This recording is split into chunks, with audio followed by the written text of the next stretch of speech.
Where else? Secaucus. Secaucus. Cool.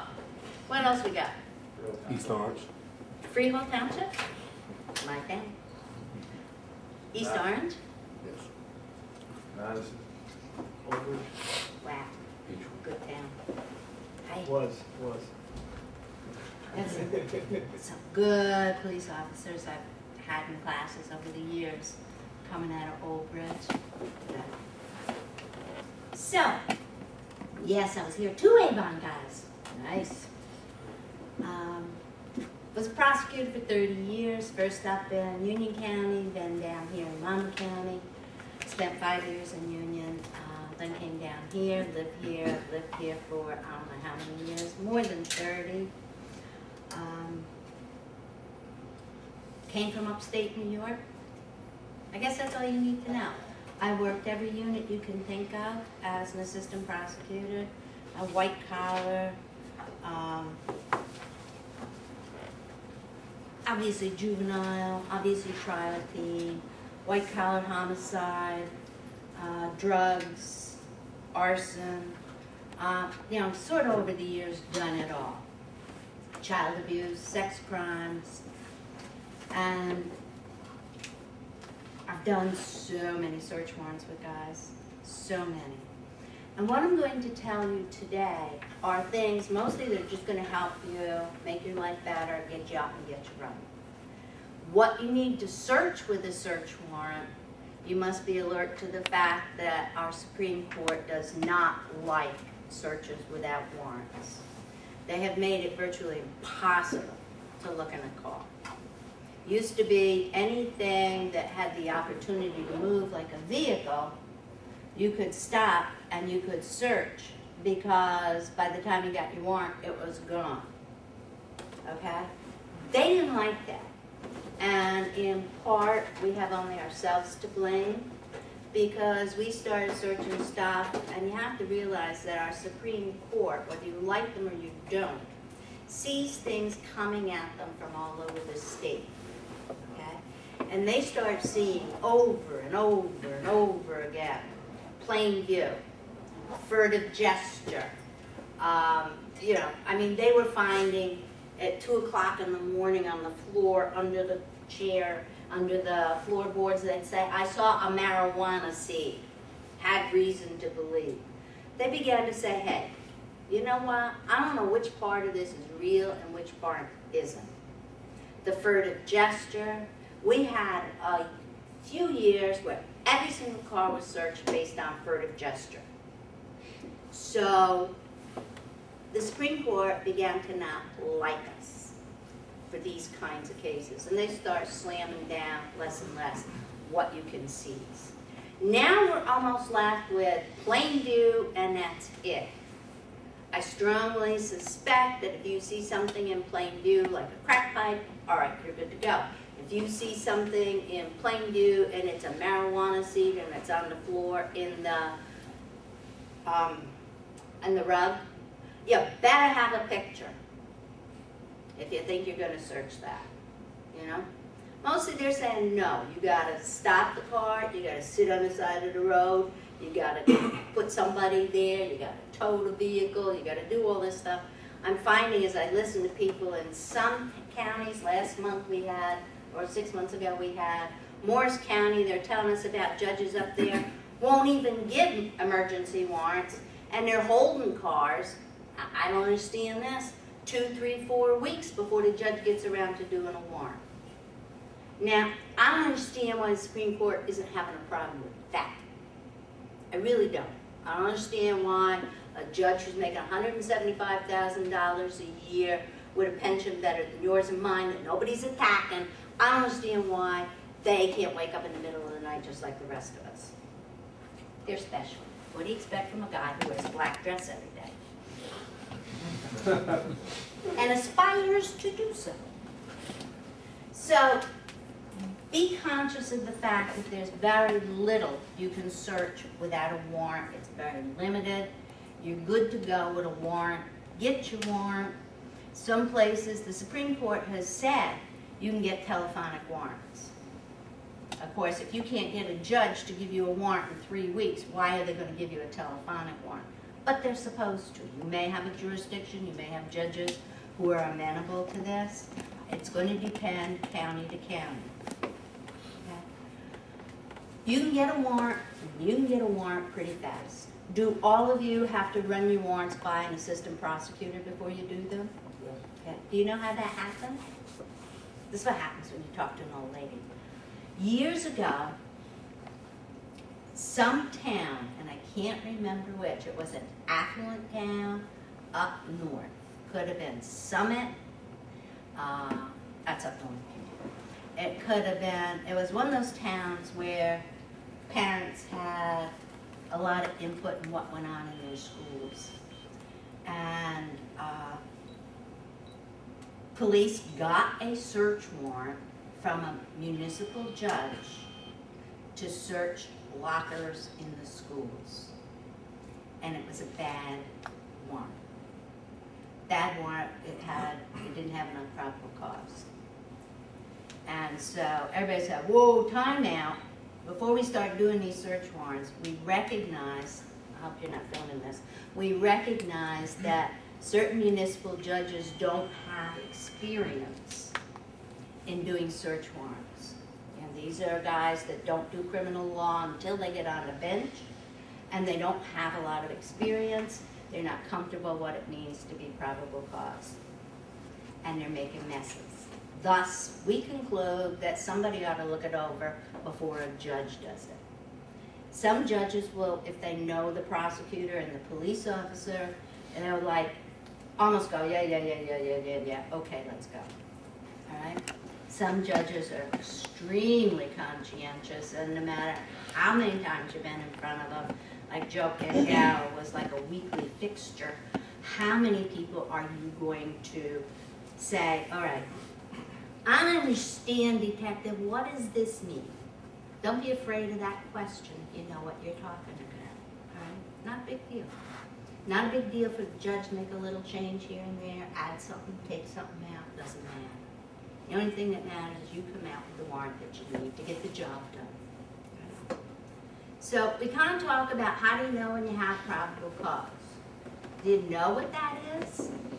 We talk about it all the time. Do you have a clue what that is? Can you give me a description? What's probable cause? Ava, go, John. Basically, enough evidence to reasonably believe that you're going to find what you're looking for at a specific location. Okay. I'm going to make a picture for you, if I might. Point. You can see how old I am. I don't do PowerPoint. Firm believer in people's faces. Crayon. It has to be a crayon. So Yeah. look at this. I'm the only crayon person in town. Look at it as kind of like a compendium, a line. You start out with suspicion, what the courts call mere suspicion. Like when you, let's take an example, you stop a car. And let's say that car gets stopped. I'll give you a classic example, Mama County example. People, kids come up the parkway, down the parkway, they get off, and they head into Asbury Park, and then they head back out again, they get back on the parkway, and they go their way. Cops, there's a circle there. And you have Ocean Township, Neptune Township, and they kind of all Tinton Falls. They're all kind of around that circle all the time. And what happens is they see the kids.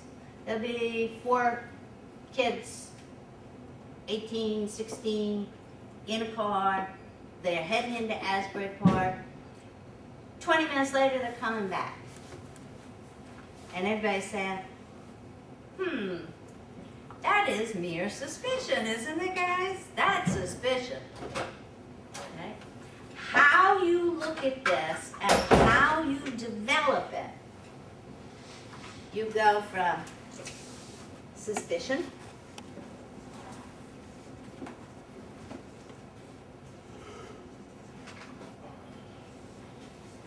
reasonable,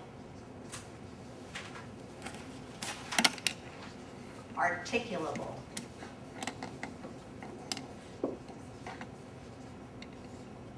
And I underline that. and probable cause. I'm gonna tell you right now, how you get from here to here is all in what you write on a piece of paper. That's pretty much the reality. This affidavit that you guys moan and groan about can make or break your probable cause. And it's how you write it. How do you take reasonable, articulable suspicion and turn it into probable cause? Okay? Mere suspicion is seeing the car go in, seeing the car come out. All right? And in part also, it's what you tell the judge about who you are. If I see that car, I'm clueless. If a detective from Ocean or a police officer from Ocean or a police officer who is involved in narcotics sees that car, he's got suspicion, all right? Can he stop it? Anybody think you could stop that car at this time? See the car go out, see the car come back? No. All you got is a feeling in the back of your neck. I don't like this. So, we forget that. Then we have reasonable, articulable suspicion. Let's say, for argument's sake, you see that car do something really stupid. All right? You run the plate, you find out they're from Tom's River, it's in the middle of the night. What are you doing here, dudes? Okay? You're building this into this. So then you said, all right, I got a Tom's River car and they have an expired inspection sticker, and I just saw them do something stupid. They went around a circle 3 times like they don't know where to go. Okay? You're building suspicion. Can you stop them for the overdue inspection sticker? Okay, nobody's got a problem with that. You stop the car. Now you got a car, you got 4 kids in it, and you're there by yourself. You've seen it go around 3 times. Okay? So you can say to yourself, what is that dude's doing here? Are they lost or what? The fact that it went around the circle 3 times is a plus for you. It's also a minus for you. It's not like they make a drug run every week. On the other hand, it's not like they went to visit Cousin Mary. So then you pull up, put the lights on, they pull over, they're all nervous as cats, right? And you're like, okay. Years ago, we used to be able to go with that and search the vehicle. You can't. You need something else. You can't even get a warrant. Now what are you going to look for? You go up to the car, license, registration, insurance, you're all by yourself, you got 3 other guys in the car, you're watching them. You're frankly a little bit as nervous as they are because you don't know what the hell these guys are going to do. You don't know what kind of condition you're going to be in when you get done with this stop. Can you control the situation? Those are things you need to think about, and those are things I want to see in your affidavit so the judge says, oh, what he did was reasonable. All right? Judges don't think, and people don't think about the problems that you are confronted with on a routine basis when you pull up to a car. I don't get pulled over all that often. You know, so people in the middle of the night need to understand you're all by yourself with a car with 4 kids. You don't know these people from Adam. You get the license, you get the look at the kids' license. Say, okay, I'm all by myself. What have I got besides an inspection sticker? Now you see them jumping all around. Now you might smell a little marijuana. Now you see one guy handing off something to the other guy. And every single thing you've got to see. The number of times I've had a police officer tell me, but not in his affidavit. Elaine, the kid was sweating bullets and it was 20 degrees. Okay? It's an indicator to you. Right? You get him out of the car, the other guys in the car won't stand still. That judge has got to know that you're alone on a street, there's no other cars, you don't have any backup, then you don't know why these kids are prancing around in a car when all you're trying to do is get this guy's identification. Okay? And I want that judge to know that you have a sincere concern that you personally could be in danger. Don't say you're in danger. Okay? Because until you are, it's not helpful to you. But you have to let that judge know that there are numerous people in that vehicle and you're all alone and you don't have any backup. Okay?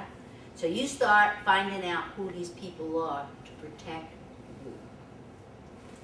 You start identifying these guys. Next thing you know, you call in their names. You find out there's a warrant on the guy in the back seat. Okay? What for?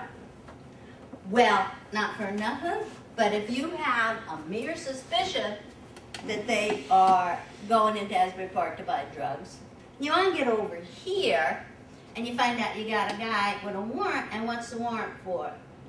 Ta-da! Drugs. Okay, we're kind of like going over here. Alright?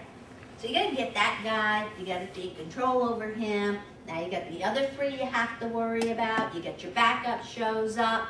You get things under control. You put that dude in the car, and that dude tells the guy, tells you something totally different. Ever been there, guys? Where you going? What are you doing? I went to visit my cousin Mary. Really? For 20 minutes? What do we got? Went to visit cousin Mary, got a drug purchaser, dealer, whatever he might be, with a warrant, and now they go visit cousin Mary at 2 o'clock in the morning for 20 minutes? Really? All right? Now, what do you get? You're building articulable. Articulable suspicion is, I can tell you about it. Don't hide this stuff from your prosecutor or the judge. It's stuff I can tell you about. I'm articulating my suspicions. My suspicions are building. As you're building your suspicions, you're building probable cause. Really? Where does Aunt Mary live? Now you could get the driver of the vehicle to tell you that Aunt Mary lives on Jones Street. And you go back there and say, hey, where'd you go? We went to Pine Street and something. Really? Why'd you go there? I went to visit, we got a friend there. Really? What's your friend's name? How long were you there? All right? Slowly but surely build the fact that what you already know back here, this mere suspicion, is going to develop into the fact that you have reason to believe, probable cause, I have reason to believe a crime has been committed and there's evidence of that crime here in this vehicle. Okay? I have reason to believe. No court in the United States has ever really defined it beyond that. So all you have to do is start adding in the little facts. Okay? Never leave out the ticket. I can't tell you the number of guys that have made this kind of a stop, wind up getting a search warrant, wind up getting some evidence, and forgot the ticket. It's not a big deal. But at a motion to suppress, at the judge's reading of your affidavit, in front of the jury, it's like, really, you stopped my guy because you wanted to give him a ticket and then you didn't bother? Usually the answer is, well, I just arrested him for 30 pounds of cocaine, what's the big deal? It's not a big deal. We all know that it's not a big deal, and that ticket will get lost in the fray that's about to follow. But in the meantime, CYA, give them the bloody ticket. Okay? Simple. So,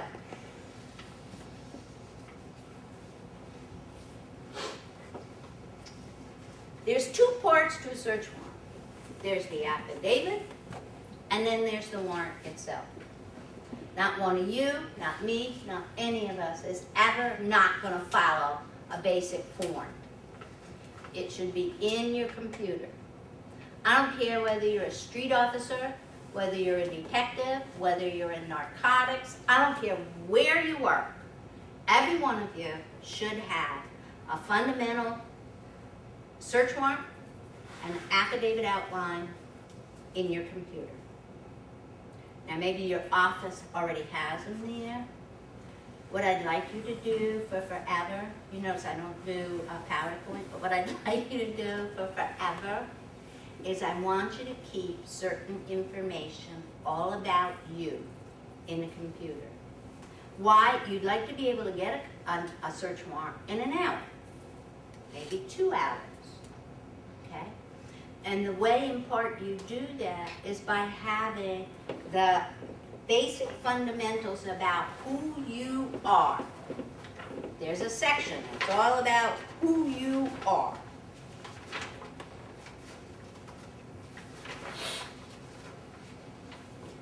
The facts to establish the grounds for this application happens to be one of the ones that Joe's going to give you.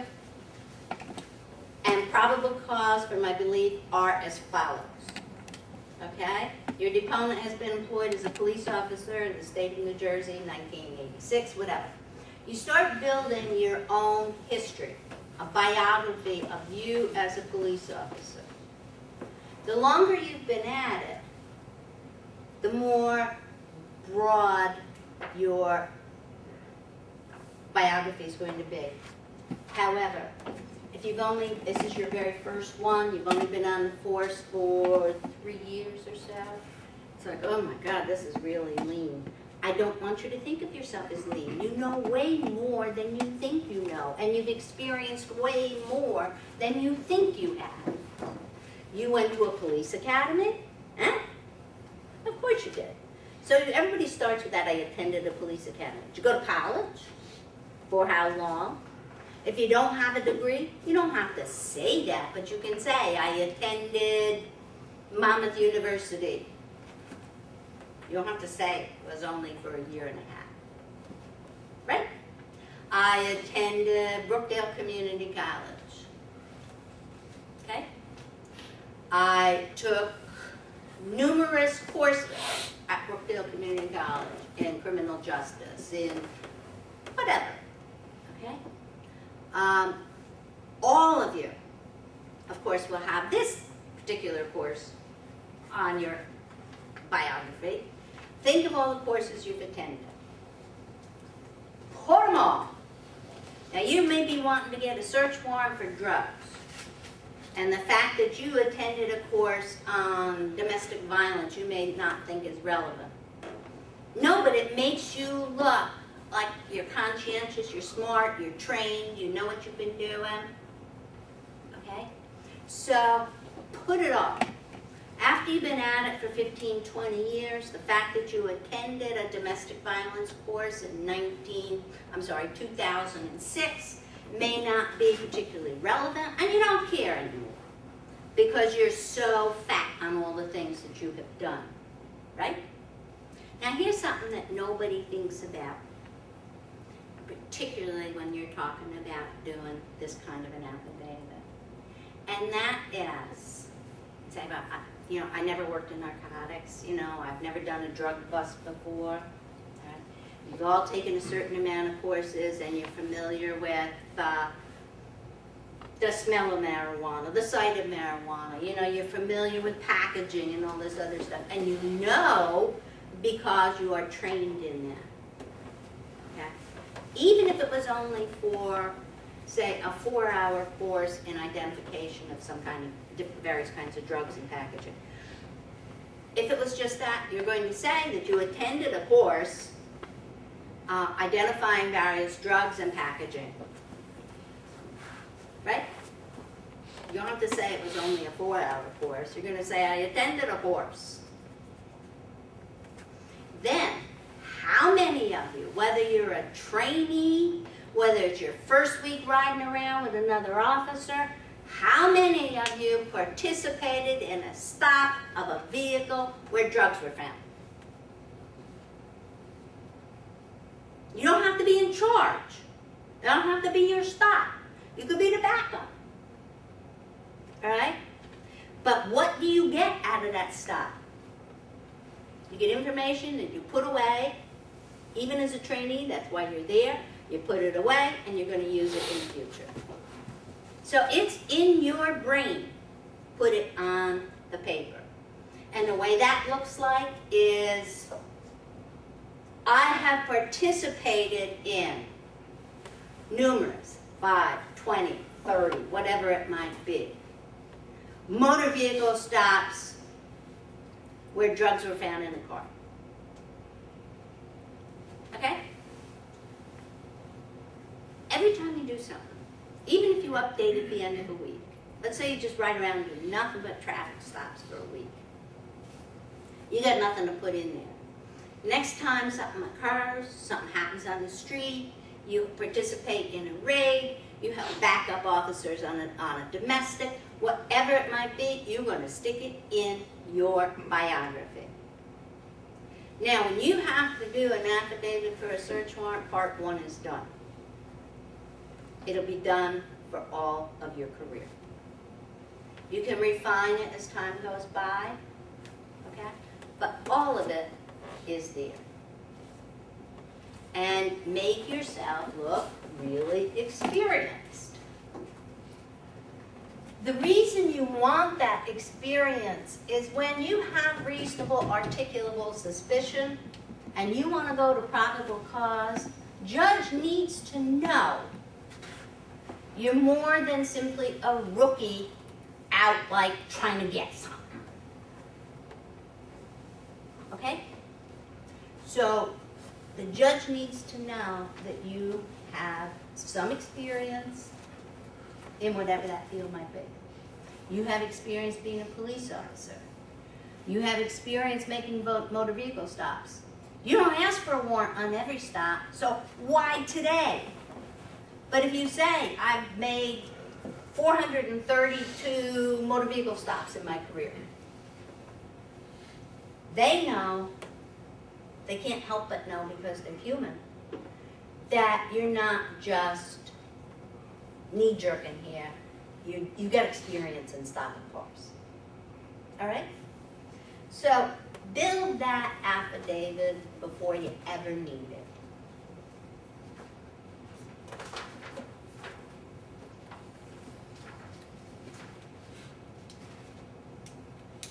Once you get that part done, now you got to talk about what your probable cause is. You begin at the very beginning. September 10th, I was working traffic. I was working 8 to 8, whatever your shift might be. I was in this vicinity. I was watching motor vehicles, see the car go in, see the car come out, observed the car going in, saw 4 individuals in the car. The time was X, okay? And how big a deal is it to put that all together? Saw the car come back, saw it go around 3 times, you know, which clearly indicated to me they don't know how to drive, they don't know where they're going, they don't know what they're doing. I see as it goes by 3 times, I see it's got the sticker, decide I have to pull it over, boom. It's 20 degrees, the guy's sweating like crazy. I'm all alone out here, I'm gonna back up, I am blah, blah, blah, blah, blah. Add it, explain to that judge why. Okay? He's got to know as you're going through this car and talking to people, he's got to be concerned as you are that there's not a gun in the lap of one of those students. save your own skin.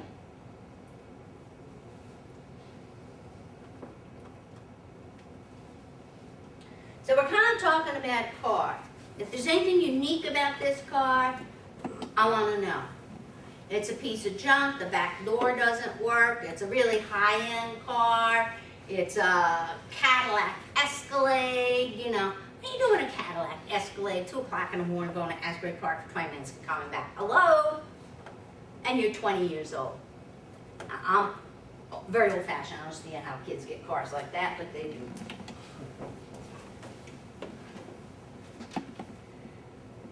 What are you looking for?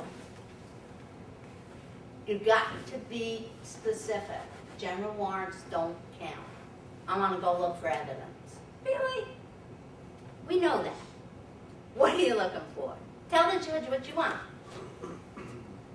Once you get what you want, okay, I smelled marijuana, I saw this, I saw that, I did this, I did that, I saw them pass one to the other, blah, blah, blah. Once you get that far, that you can now get in that car to seize the marijuana. Let's assume that's what we're talking about for a moment. Anything else that shows up is what? Plain view. That's fine.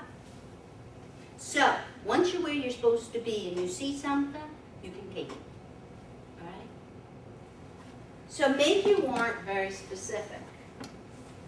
When you are doing your affidavit or your search warrant, make sure, please, that it tells the judge what you want and what you tell him you think is in that car has got to match the search warrant.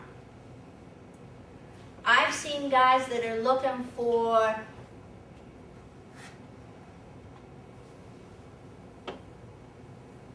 a weapon. Put in that they're looking for contraband. No, you're not. Take that part out of the search warrant, okay? Because it was also going to say any and all other evidence or indicia of a crime, all right? So, if you're specific, it looks like you care. So, I mean, you'd be surprised how it matters whether you care or not. You don't care, the judge don't care.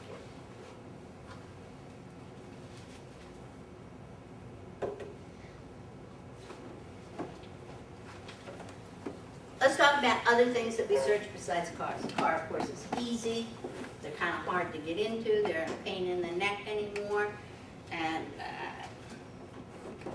you can edit this part out. I don't think the Supreme Court cares whether you go in a car or not. Okay? They would rather you not. Don't understand why, but so be it.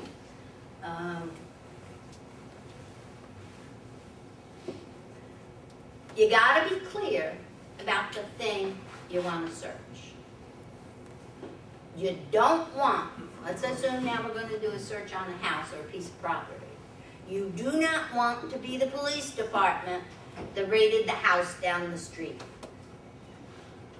FBI did that. I think it was someplace in Kansas or Indiana or something. Not only got the wrong house on the street, got the wrong street. Then he went banging in with all the whistles and toys and the firecrackers and all the stuff that goes on. And it was an old couple that was sound asleep. They had the wrong house, they had the wrong street. Guess who lost a lot of money that year? So, a clear description. Let's assume you're going to want to search a house. You're going to have to tell them all about the house, where the number is, the fact that the mailbox is half on, half off, the fact that the picket fence is falling down, the fact that it's white in parts and gray in parts. You're going to have to talk about anything you find that identifies it besides the house number. So, be very, very specific about the premises that you want to search.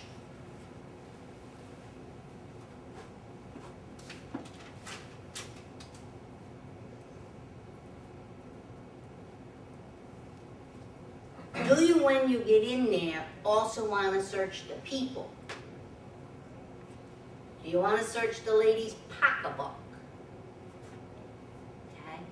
If you, for argument's sake, say you're going in there and you want to search the house, you probably, if it was me, I would say, don't you want to search the people in the house?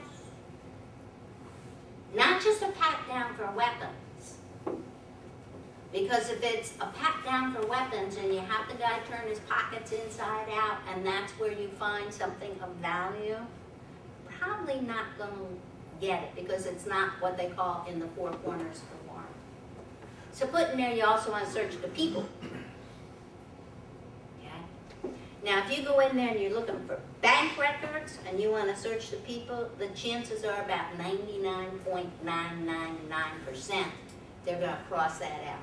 I would cross it out. You're going in there for bank records or computers or pornography or something like that. How are you going to search this dude's pockets or down inside his intimate body parts for computers? So, be real. Once you arrest the guy and you take him back to headquarters, you know he's going to get another search. Right? Once you're going to put him in your car, you got to make sure there's nothing on him that's going to hurt you. You got to be that way. So make sure that what you want to search, if you're looking for drugs, if you're looking for weapons, something like that, you want to make sure you're searching every single person in that house. So that has to go in what you want to search. I want to search the house. What if there's a car in the driveway? Want to search that too? What if there's a broken down car in the back? Do you want to search that too? What if there's a garage area? Do you want to search that too? What if there's a cellar? Do you want to search that too? How about the attic? Do you want to search that too? How hard is it to say including but not limited to? Perfect language. Get in it all. You know? And one of the things you want to do is talk about things that are little. Because the littler it is that you're looking for, including, what do you call those little things, sticks, computer sticks? Let's say you're looking for pornography. Including but not limited to pictures, photographs, cameras, computers. Put that little stick, whatever they call it. Now, why would you want to put that? Because now you can look in his pockets. Now you can lift up the floorboards. Now you can pull the walls out. Now you get in all the dresser drawers and desk drawers. Okay? You go in the desk drawer and you're looking for that computer stick, and lo and behold, you find a kilo of cocaine. And it's right in front of you. And say, yeah, but it ain't in your apartment. Now you have evidence of a crime in plain view. Right? So we say, get as small as you can so you can get into everything. All right? But you want to be able to look in the attic, in the cellar, in the floorboards, etc. When you're going for obvious crimes like, say, homicides, you need to find evidence of whatever. You really want to take any evidence that you find which is proof of criminal activity, right? When you have proof of criminal activity, now you can take not just the drugs, now you're taking the baggies, now you're taking the scales, now you're taking all the white powder that you find, now you're going to take the computers that they use, now you're going to take the bank records, and you really need to show who the heck lives there. So you got to go through their paperwork, and you want to find their JCP&L bill, you want to find their PSE&G bill, you want to find out who the heck's paying the bills here, all right? You're going to poke through their bank records and see if they got any money, okay? Never overlook the good stuff. I'd like you to come back and tell me that you went in this house and it was a $500,000 house and I don't even have any evidence of a bank account. Really? Yeah.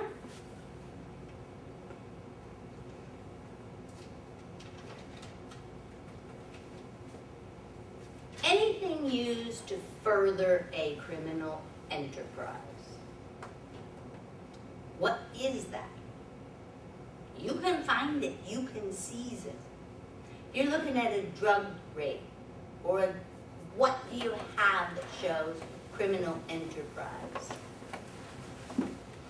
We all love, I hope you've all had the experience, I know I have, love the cell phones where they take pictures of each other doing criminal acts.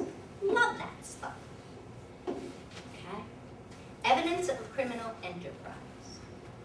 Pictures, whatever you can find like that. I'm a big fan of those little cameras, you know, where you just put it in your computer, look at it. Can you get in there with a search warrant? There you go. Probably not. Okay? You need an amendment to your search warrant. I found this camera. I found this computer. I found whatever. Right? And I want to get that too. Okay, so you're where you're supposed to be. You see something you think is evidential. You can get it, but not under the four corners of the warrant you're currently in there with, so you need an amendment. And there's a number of ways you can do that. The guys that are in the house say, okay, you know, go do a supplement. You got a good judge. The judge is going to like you for calling him up and saying, I need this. We're in the house right now. Depends on your judge, depends on your jurisdiction. I can't let the guy sit there for 3 weeks. You need something from that judge that says, okay, seize it, take it back, don't look at it, give me a supplement. I know some judges would probably do that. How about the computer itself? Can you poke around a computer? You're saying no, and you're so smart from Mr. Seaclock that you can't. What you gotta do is seize the computer, obviously you have to. You can take it back, and you're gonna have somebody else do a CDW for it and get in that computer. Same with the telephones, okay? All the smaller things, all these items where data is stored, is not in your warrant when you're going in after drugs. And there's certain things like communications data warrants. That's what a CDW stands for. And that goes back historically when we used to think that what we said was nobody's business on the telephone or anyplace else. Used to be who you called up was nobody's business, okay? Now it's everybody's business, everybody already knows, but we still got a Supreme Court that says you gotta go through this. So you need the CDW as a separate thing. You're gonna grab that computer and take it with you. Make sure that you or somebody you know knows how to take this computer down, take it apart, pack it up, and bring it in without destroying the data that's in it. Me, I would just pull out the plug, and it probably isn't a smart thing to do.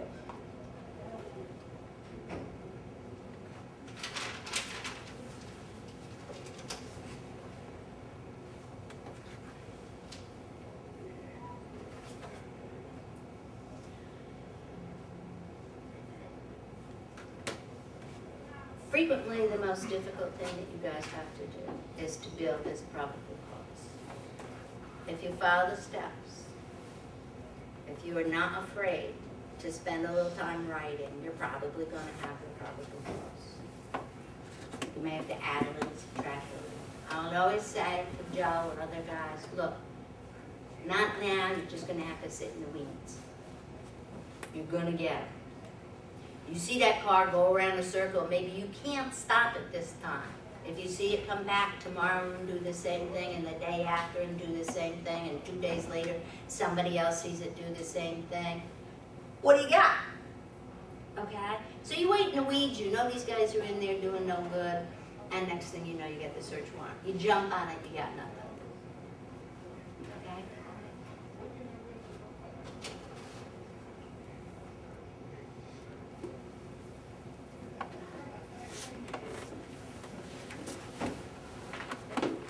You sign it, AP signs it, goes to the judge.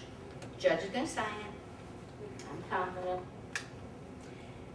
Do not forget the return on the search warrant. You gotta bring a return back to the judge. If you build rapport with the judge by doing what you're supposed to do without him having to chase you, you do a lot for your own credibility and your own career. Because you're going to be in front of that judge year after year after year. Even if you hate him with a passion, never let him see that. You know that. This is like the big boss. So build a rapport with the judge by doing what you're supposed to do, not making him have to chase you. Get the return back.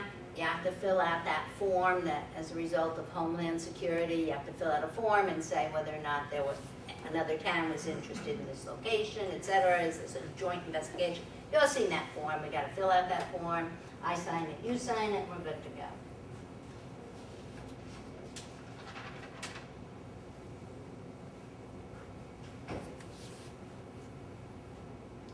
You know, when you execute the warrant, make sure you leave a copy of the warrant on a table so that whoever knows it. Make sure you leave a copy of what you took on the table, okay?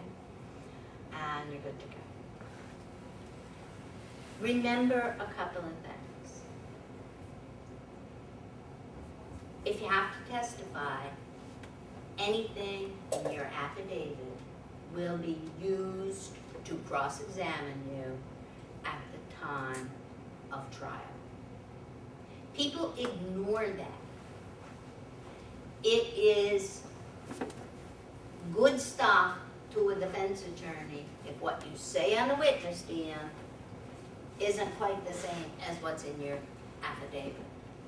Now let's assume it's something stupid, like you put in the affidavit that the shutters were black. Okay? Now there's pictures at this point in time all over the place. And it's clear that the shutters are blue. Detective, you put the shutters were black. Now he doesn't care. It's not like it's part of the motion to suppress. What he's doing is making you look like you're making errors, or you're sloppy, or something like that. And the answer is simple. Never just stop at a yes. You're right. I was wrong. Say, I didn't have a warrant at the time. I was in the street and I'm going by the lighting in the street and it looked black at 2 o'clock in the morning from the street light. That's the reality. Suppose they're green and you thought they were red. Well, I'm colorblind. It happens. My son can't tell one color from another. I don't know how he drives. Okay, better say that. But you really, there's an explanation given. Just remember that what's in your affidavit, you can be cross-examined on, okay?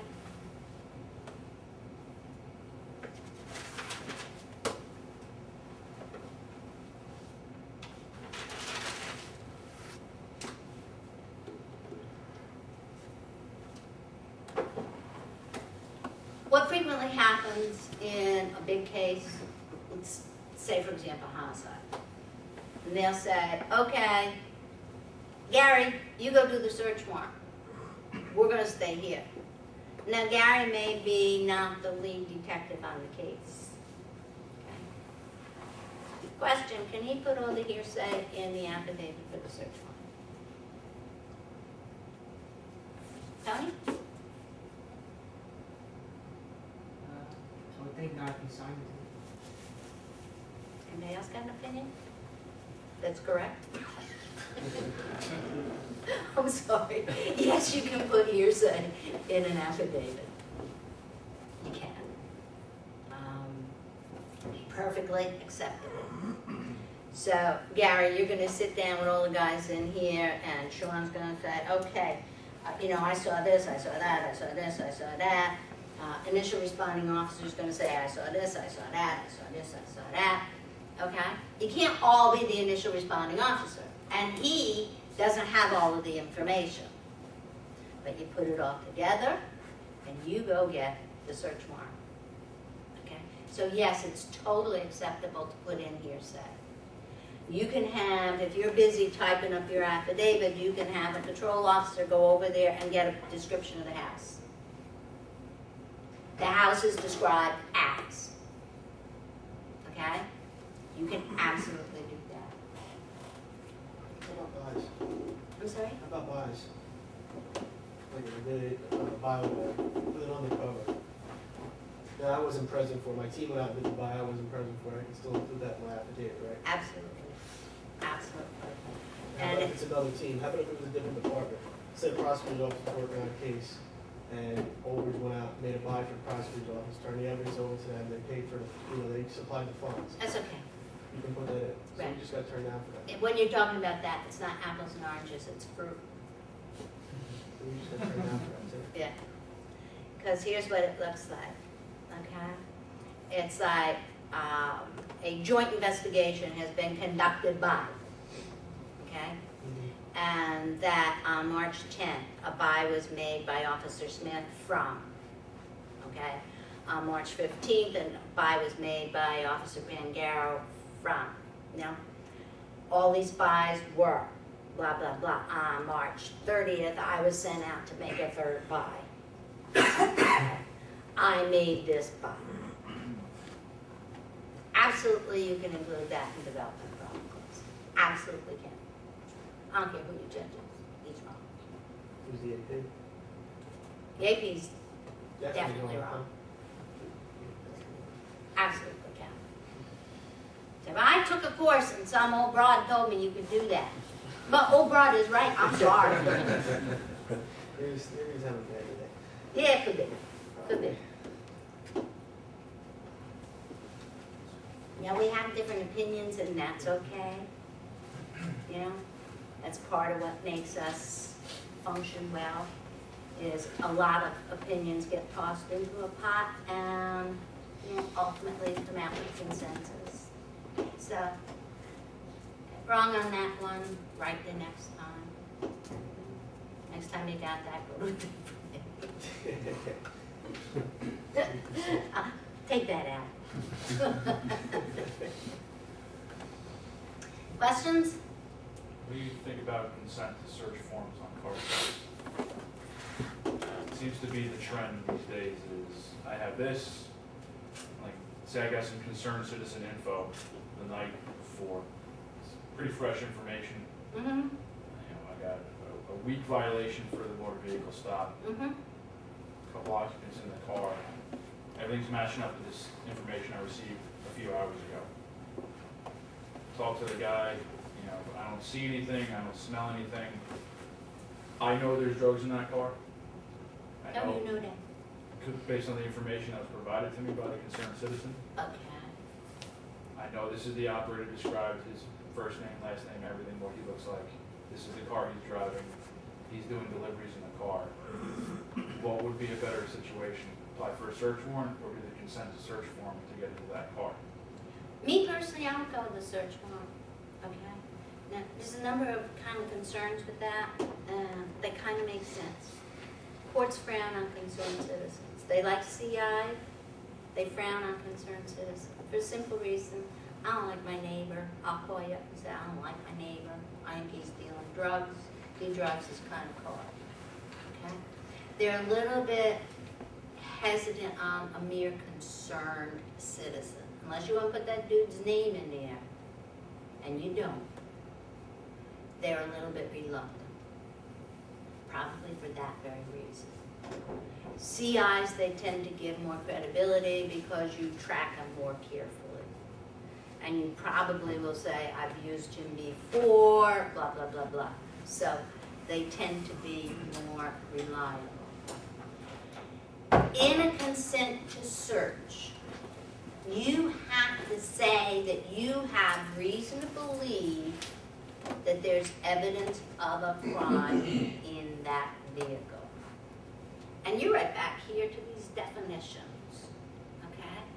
So you don't need probable cause with a consent to search. You need reasonable, articulable suspicion that there is stuff in the vehicle you want to get. And a consent to search, if you have reason to believe that there's a gun in there. Okay, now that's how screwy this whole system gets. Because if you have reason to believe there's a gun in there, in a car, for example, I think you should be able to get everybody out and search it. Just because you don't want to get shot. My inclination is, and it seems to show up around the state, is that the Supreme Court really doesn't want you to get shot either, okay? And what they're looking at is when you look at stuff like that, let's take the gun again just for example, because that's your most serious concern when you're on the street alone at night. If there was a shooting earlier in the evening, and if it was by a white Escalade, drove away from the scene of the shooting, okay? You got a white Escalade in front of you, that kind of thing, okay? You say to the guy, mind if I search your car? Yeah. Again, I want you to go, all that sweating stuff, nervous stuff. Obviously, you're nervous. You would think that this could be the car that involved in the shooting earlier. Anything you got, put it in there, put it on consent to search. Why do you think this is the car with the gun in it? The stupidest part of all of this is if you got that much information that you can get the consent, you know, you can also get the warrant. The consent saves bothering the judge, is what it saves. Pretty much look at it like that. Alright? Used to be you could get a car, pull it over and say, hey, mind if I check your car? And the Supreme Court sort of took that position that almost everybody's going to say, I don't mind, simply because you're a police officer, you're a figure of authority, you're out there on the street, and this person and or persons will be intimidated by that stop. That's kind of the theory. But if you have that reasonable articulable suspicion that there is evidence of a crime in that vehicle and you can get the consent, go ahead. Go ahead. All right? Anything else? Yes, sir. For the bio section, can you add non-police related information as far as being in the military? Oh, yeah. Okay. All of it that makes you look good. Anything that makes you look good. All right? And if you did anything in the military that you might have been exposed to, witnessed, observed, participated in, anything, I took this, I took that kind of course, I took a course that taught me how to recognize how my fellow officers were abusing drugs. I mean, whatever it might be, throw it in there. You know, and as I said, you need the more data you have in there as you get on, years go by, you know. After you've done 550 drug arrests, the fact that you took this course in the military probably doesn't matter anymore, you know. It's a weighing and a balancing. But what I want you to do is remember that in your brain is way more than you choose to tell me or you're too lazy to put on your piece of paper. Okay? So work at it. You're smarter than you think you are.